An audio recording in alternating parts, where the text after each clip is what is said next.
السلام علیکم ورحمۃ اللہ وبرکاتہ نحمد و نصلی علی رسولہ الکریم اما بعد۔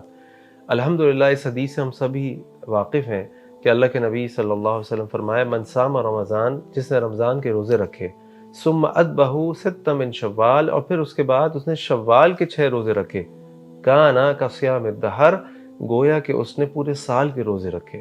یہ بات ہم میں سے اکثر لوگ جانتے ہیں، لیکن اس کے باوجود میں بھی جانتا ہوں اور آپ بھی جانتے ہیں، ہم میں سے کئی لوگ ایسے ہیں جو اس فضیلت کو حاصل کرنے سے محروم ہیں۔ کوشش تو کرتے ہیں، ارادہ بھی کرتے ہیں، چاہتے بھی ہیں، لیکن روزہ نہیں رکھ پاتے۔ آج میں آپ کے سامنے 4 ایسی چیزیں رکھتا ہوں جو انشاءاللہ ہمیں موٹیویٹ کریں گی کہ ہم لازماً ان 6 روزوں کو رکھیں تاکہ ہم پورے سال کے روزوں کا ثواب حاصل کر سکیں۔ شاید آپ کے ذہن میں بات ہو رہی ہو کہ ان 6 روزوں سے پورے سال کے روزوں کا کیا تعلق ہے؟ تو اللہ تعالیٰ نے قرآن میں فرمایا من جاء بالحسنۃ فلہ عشر امثالھا، جو ایک نیکی کے ساتھ آتا ہے اللہ تعالیٰ اس کو 10 گنا اجر دیتے ہیں۔ تو رمضان کے 30 روزے 300 دن، شوال کے 6 روزے 60 دن، اور اس طرح پورا سال بن جاتا ہے۔ آئیے میں آپ کو بتاتا ہوں کہ وہ کون سی ایسی 4 چیزیں ہیں جن کو سمجھ کر انشاءاللہ اللہ تعالیٰ سے توفیق مانگیں گے تو اللہ تعالیٰ ہمیں توفیق دیں گے، ہماری ہمت بڑھے گی کہ ہم یہ شوال کے 6 روزے رکھ کے پورے سال کا اجر حاصل کریں۔ شوال کے 6 روزے رکھنے کے لیے سب سے پہلی موٹیویشن ہمارے لیے یہ ہے کہ اگر ہم شوال کے 6 روزوں میں سے کوئی روزہ رکھتے ہیں تو ہمیں نہ صرف یہ 6 روزے پورا کرنے سے پورے سال کے روزوں کا اجر ملے گا، بلکہ ہم 2 اور روزوں کا اجر حاصل کر سکتے ہیں۔ پوچھیں کیسے؟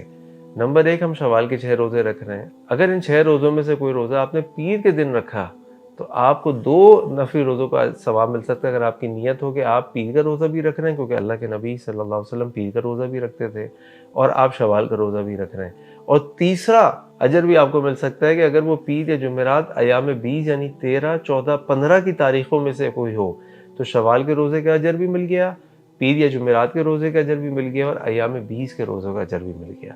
تو یہ اتنی بڑی اپرچونٹی ہے، کون اس کو مس کرے گا؟ مجھے امید ہے نہ میں مس کرنا چاہوں گا نہ آپ کریں گے۔ اللہ تعالیٰ ہم سب کو شوال کے روزوں کی توفیق عطا فرمائے۔ نمبر 2، یہ ہم سب جانتے ہیں کہ اللہ کے نبی صلی اللہ علیہ وسلم کی حدیث ہے کہ اگر ہمارے فرض عبادات میں سے کچھ چیزیں رہ جائیں، کوئی کمی رہ جائے، تو جو ہماری سنتیں ہیں، جو ہمارے نوافل ہیں، وہ ان فرض کی کمی خامیوں کو پورا کر دیتے ہیں۔ اللہ تعالیٰ اپنی رحمت سے ان کو پورا کر دیں گے۔ بالکل اسی طریقے سے ہم سب انسان ہیں، روزہ رکھتے ہیں، کبھی روزے میں کوئی غلطی بھی ہو جاتی ہے، کوئی کمی بھی ہو جاتی ہے، کبھی بد زبانی ہو جاتی ہے، کبھی غصہ ہو جاتا ہے، کبھی بد نظری ہو جاتی ہے، کبھی کوئی اور غلطی ہو جاتی ہے، تو یقیناً پرفیکشن کے لیول پر تو کوئی بھی نہیں ہے۔ تو جب ہم یہ نفلی 6 روزے رکھتے ہیں تو اللہ تعالیٰ سے ہم امید کرتے ہیں کہ اللہ تعالیٰ ہمارے رمضان کے روزوں کے اندر جو ڈیفیشنسیز رہ گئی ہوں گی، جو کمی رہ گئی ہوں گی، اللہ تعالیٰ اس کو پورا کر دیں گے۔ نمبر 3، ہم میں سے اکثر لوگوں کے ذہن میں سوال اٹھتا ہے کہ ہم نے رمضان کے روزے رکھے، قرآن پڑھے، تراویح پڑھی، قیام اللیل کیے، دعائیں کی، اذکار کیے، ہمیں کیسے پتہ چلے گا کہ ہمارے روزے قبول ہو گئے؟ ہمیں کیسے پتہ چلے گا کہ اللہ تعالیٰ کو ہماری نیکیاں پسند آ گئیں؟ کہ یاد رکھیں کہ نیکی کی قبولیت کی علامات میں سے ایک علامت یہ ہے کہ اللہ تعالیٰ ہمیں اور نیکی کی توفیق دے دیں۔ اللہ اکبر۔ تو ہم نے رمضان کے 30 روزے رکھے، اور اللہ تعالیٰ اس کے بعد ہمیں شوال کے 6 روزوں کی توفیق بھی دے دے اور ہم وہ روزے رکھ لیں، تو اس کا مطلب یہ ہے کہ ہم اللہ تعالیٰ سے یہ گمان کر سکتے ہیں اور امید کر سکتے ہیں کہ چونکہ اللہ تعالیٰ نے ہمیں اس نیکی کے بعد ایک اور نیکی کی توفیق دی ہے، تو انشاءاللہ اللہ تعالیٰ نے ہماری رمضان کی نیکیاں بھی قبول کر لی ہوں گی۔ اللہ سے دعا ہے کہ اللہ تعالیٰ ہماری نیکیوں کو قبول کر لے۔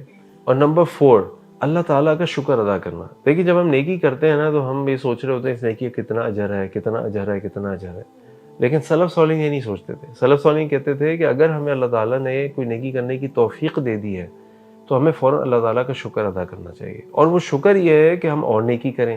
اگر اللہ تعالیٰ نے ہمیں قیام اللیل کی توفیق دے دی، ہم اٹھ گئے اور ہم نے اللہ کے آگے قیام کیا، دعائیں کی، تو اس کا تشکر یہ ہے، اس کا شکر یہ ہے کہ اگلے دن کا روزہ بھی رکھ لیں۔ تو رمضان کی سعادتیں اللہ تعالیٰ نے جو ہمیں دیں، اس کا شکر یہ ہے کہ ہم رمضان کے بعد شوال کے بھی روزے رکھ لیں، اور یہ 6 روزے رکھ کے اللہ تعالیٰ کو خوش کر لیں۔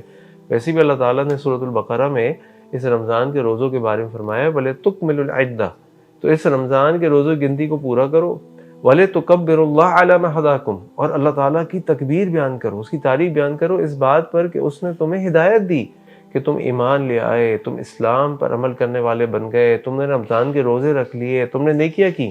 کیوں؟ لعلکم تشکرون، تاکہ تم اللہ کا شکر ادا کرو۔ تو یہ 4 ایسی چیزیں ہیں جو ہمیں موٹیویٹ کرنے کے لیے کافی ہیں کہ ہم لازماً شوال کے 6 روزے رکھیں اور اللہ تعالیٰ سے پورے سال کے روزوں کی امید رکھیں اور دعا کریں اور اس کو حاصل کر لیں۔ اللہ تعالیٰ سے دعا ہے کہ اللہ تعالیٰ ہمیں شوال کے 6 روزے رکھنے کی توفیق عطا فرمائے تاکہ ہم پورے سال کے روزوں کا اجر حاصل کر سکیں۔ السلام علیکم ورحمۃ اللہ وبرکاتہ۔